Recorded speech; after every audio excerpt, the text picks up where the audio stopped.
Hello, my name is Karina and this is my perfume map. Today I wanted to talk about summer perfumes that are great in hot and steamy weather, things that make you feel cooler, things that make you feel like summer is great, summer is fun, not that there's like oppressive heat. Now I live in the Midwest, I've mentioned this many times, and where I live at least is a little bit south of the north and a little bit north of the south, so I don't feel like the weather here is very hot in the summer. Now, according to the news, we'll have like a heat dome and people will be worried about it. But I think because I don't have central air in my house, I just can acclimate pretty quickly. And this might be a controversial statement, but I feel like air conditioning lowers people's tolerance to heat. I mean, I kind of feel like there's part of me that just wants to say like, or ask like, what's the benefit to turning yourself into kind of a wimp when it comes to weather? You know what I mean? Like, air conditioning is nice, don't get me wrong, I know it's nice, but I feel like a lot of times I might turn an idea that's nice into something that's like a need, and I think like being a little hot and steamy is fine, especially if you have some nice perfumes that kind of enhance the situation rather than make you long for fall. I think like the saddest thing is like waiting for fall in July, right? Because we still have some nice warm weather, and I'm not really looking forward to winter at all. But anyway, another thing that is nice and definitely not a need, more of a want, just for fun, of course, we all know that, is perfume. And these are perfumes that I like to wear when it's hot.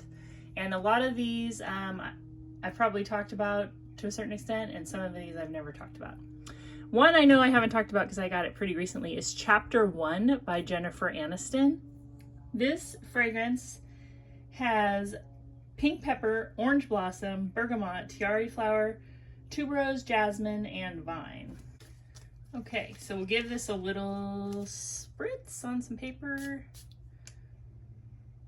This gets compared to Tom Ford Soleil Blanc, and there is something in it that makes me think of Tom Ford fragrances. There's a quality to it. I don't know if it's in the musk or the tonka, but it smells very modern and it does smell expensive to me. This smells a lot like a tropical lotion or a tropical sunscreen, and I think that is the tuberose and the orange blossom. And you can definitely smell the pink pepper, but it's not like overbearing, it's just refreshing. This is a very pretty fragrance, and I wore this one out the other day and I felt like I was getting like positive responses to it. And when I say that, I'm not ever getting compliments on my fragrance, but I feel like, when you notice somebody kind of like looks at you and they're kind of like, they almost want to ask you what you're wearing. I feel like this one does that. It's not super duper long lasting. It's also not super projecting, but that's perfect for hot, humid weather. I mean, I would not want to like blow anybody up in the summer. Really pretty. And it's about $8.50 on eBay, and I think Joma Shop has it too. So under $10, a Soleil Blanc comparative, and really good. I haven't tried any other Jennifer Aniston fragrances, but this one really makes me want to. The second one I just did a short on it. This is Key West Perfumes. I really can't tell you that much about this one as far as the perfume goes, but this is just a orange blossom perfume, and oh my gosh, I did not realize this about orange blossom, but it is like the scent of Coppertone suntan lotion from the 80s, 70s, and 80s. In fact, I looked up Coppertone perfume, and they briefly put out a rollerball of an orange blossom perfume, and it didn't last, but the people who tried it were like really into it, because that's exactly what this smells like. Just, I've like never really worn sunscreen like my whole life, and that's maybe very bad news for me, but when I was a kid, they used to recommend an SPF of 4. They would say like, it needs to be at least 4, right? And I would say like nowadays, it's hard to find anything under 30, and it's mostly like 50. And it doesn't smell like this. This this smell was definitely made to get a tan. The sunscreen, they would say if it's a SPF 4, you could stay in the sun four times longer than you could without it, without burning, but you would still tan. Anyway, this definitely smells like a day at the beach that is just all fun. Beach blanket, getting a tan. You're not worried about sun exposure.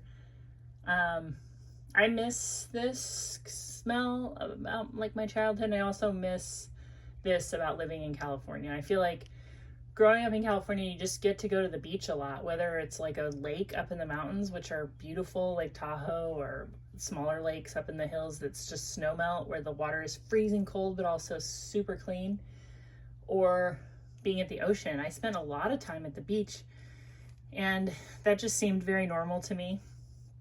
And now I am like pretty landlocked when it comes to water. So yeah, I miss it, and I love this fragrance. So I think that Key West Perfumes was, or maybe even still is, like a tourist shop in Key West, and they sold perfume and stuff like that, because all I could find was like a postcard of the shop, and then I found another perfume on eBay. Somebody was selling the Carnation single note perfume for $100. So I bought mine as part of a lot at Shop Goodwill. This is like exactly the kind of perfume that like I look for when I'm looking for lots. If you try to look for lots on Shop Goodwill and you think that everybody's bidding it up super high, because I get a lot of comments like that, I don't bid on lots that have like Chanel in them, because if it's an obvious Chanel bottle, yeah, people are gonna bid it up. I look for lots that look like a bunch of junk, and then I'm trying to find a couple gems in there that like I know are worth more than what I'm gonna pay. So that's the way I do it. And I don't get a lot of competition, you guys. And I know that I might by telling you that, but that's okay. I have enough perfume. The third one I want to show you that's in that sunscreen realm is, this is Bronze Goddess Eau Fraiche. Not to be confused with the Bronze Goddess EDP, which smells nothing like this, even though I feel like the notes look similar. This has tiare, bergamot, tiare flower, coconut, vanilla, and amber. And this also smells like a day at the pool. It's like a day at the country club pool. This is like the fancy mom took you with your friend to the country club. That's a true story in my life, actually.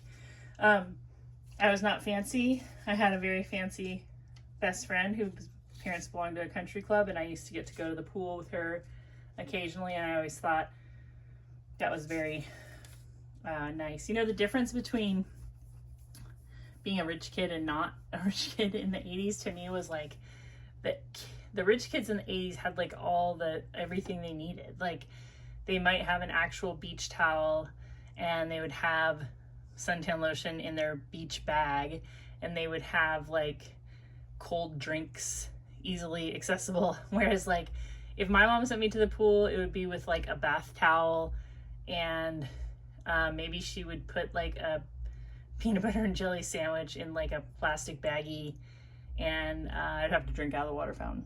You know what I mean? And it would just be like the city pool or like a lake. Both of those are great. It's just, you know, when you're a kid, you like the fancy stuff.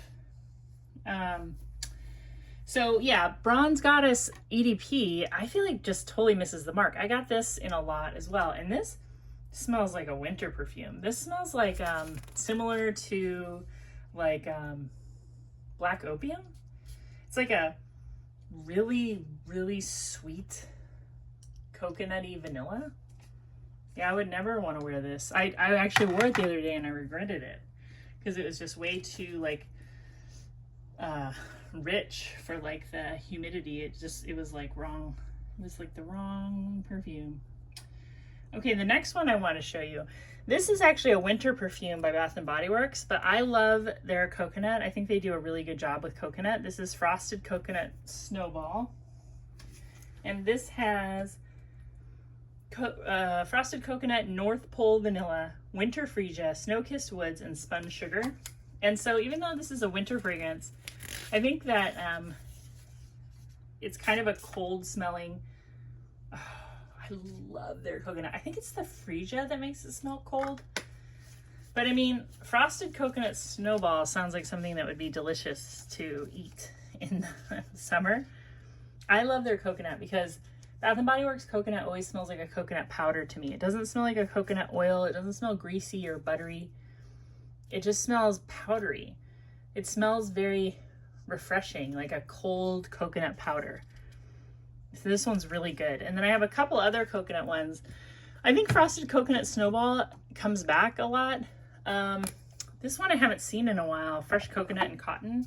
This is amazing. This smells expensive. This smells refreshing. It's got the same kind of powdery coconut thing, but this one also has beachside cotton, coconut, coastal breeze, and beachside cotton. So it's like a airy coconut, slightly laundry like smell. It smells like really nice laundry detergent. Something that's like maybe good for the environment. I used to use one called like EOS, and it had like this very kind of light, like powdery like smell, and it was supposed to be good for the environment. Yeah, fresh coconut and cotton. If you still have this in your collection, this is so good in the warm weather. And then one of my favorite Bath & Body Works of all time, which lasted about 5 seconds and they never brought it back, and it seemed like people literally like hated it, is vanilla coconut. And it's really just coconut, but it has oh my gosh, this is the best one. This is the best one of these three. It has whipped vanilla, peach blossom, and warm coconut. There's something about this that smells niche. Like if Le Labo put out something that was like coconut number 48, or like Fleur had like coconut skin or something like that, this would be a hit, I think, because it just has this like powdered coconut on like a peach blossom, and it's barely vanilla. It's just vanilla. The vanilla just is like sweet. It's like maybe there's like vanilla pods near the tree, or it's just it smells so good to me. In fact, when I get this out and start spraying it, I usually kind of have like a thing where I just want to keep spraying it and keep spraying it, because it doesn't ever get cloying. It's very fresh, so you can just keep going. And I am not an oversprayer. I mean, this kind of dent in a Bath & Body Works body spray for me is like impressive, because I don't like wet my skin down with them. I just sort of wear them like, I mean, a little bit heavier than a perfume, I guess, is what I would do. And then, let's see, what else do we have? Oh, tea rose. So I also like wearing florals in the heat, but it has to be a really fresh floral, preferably with some green notes. What I find I don't like as much in the summer, but I do like in the winter and the spring, is like a really musky floral. So this is Tea Rose from 1977, Perfumer's Workshop, which I'm pretty sure was in San Francisco. I used to actually wear this in high school, and I've mentioned that before, and I quit wearing it because my math teacher was wearing it too. Oh, it smells exactly the same. This is like a very old school rose fragrance. A lot of people say it's too mature. I don't think so, because it just smells so, I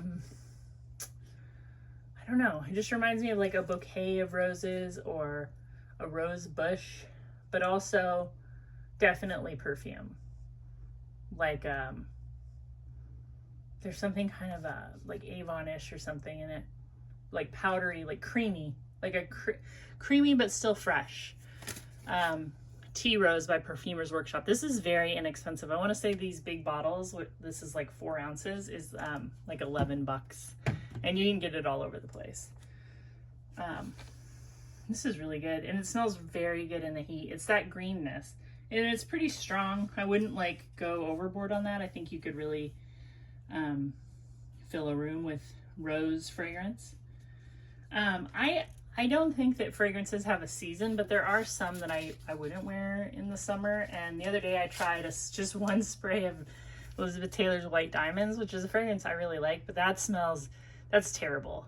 in any kind of humidity, in my opinion. It like enhances the humidity in a bad way. Like you feel like it's more humid than it was before. The next one I have is Elizabeth Arden Eau Fraiche, and not to be confused with Bronze Goddess Eau Fraiche. This is from 1986. And this fragrance has lemon, narcissus, rose, geranium, mint, jasmine, spices, patchouli, cedar, iris, and fruity notes. It's just, it's considered a floral green. It smells like a chypre to me, like a very green, old school chypre, but very, very fresh and green and perfect in the heat. Definitely old school, not like the scent profile that's popular. It has mint, which sometimes can smell very masculine to people. It kind of just smells like you're rolling around in wet grass. If that sounds appealing to you, you will like this.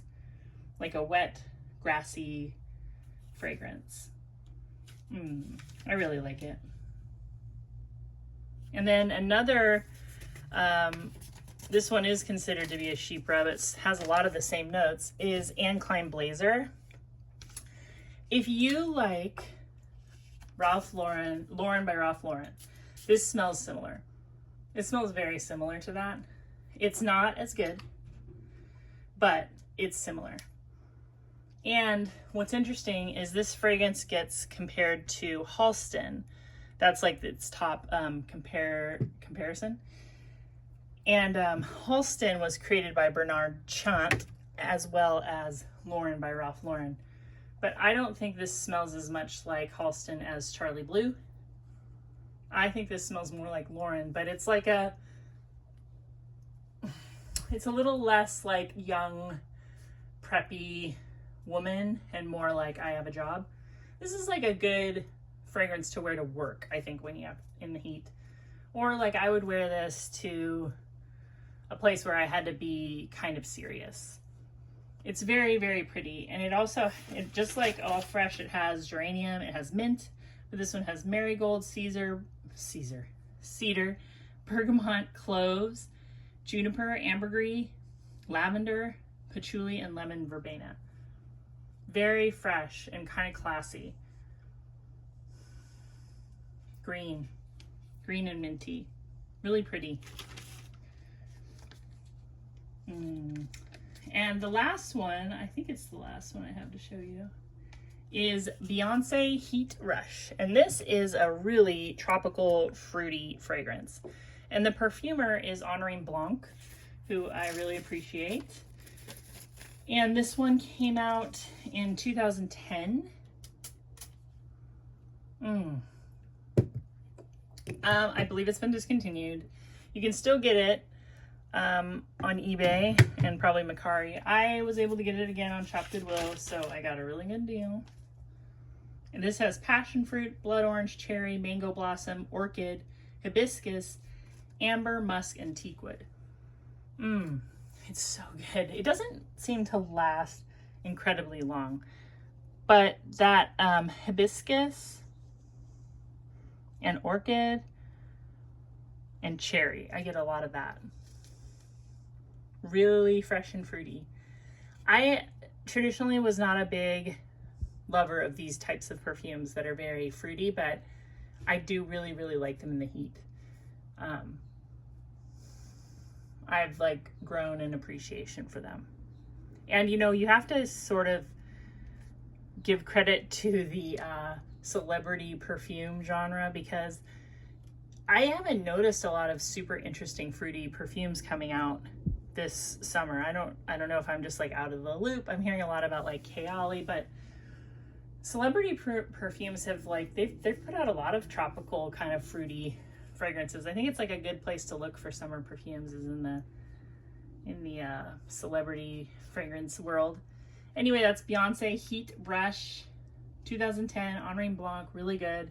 Tell me about your favorite hot weather perfumes. Tell me about your favorite celebrity perfumes. Tell me what Bath and Body Works also. That's like a really good place to get summer perfumes. I just feel like probably all the perfume companies are gearing up for fall, and that's great. I like fall perfumes, but I just feel like summer perfumes more and more get kind of the shaft. Maybe because people aren't into green notes, maybe because people aren't into florals as much. Tell me your favorite summer floral. I am like really into orange blossom at the moment. Anyway, thank you for watching, and I will talk to you very soon. Bye-bye. Subscribe.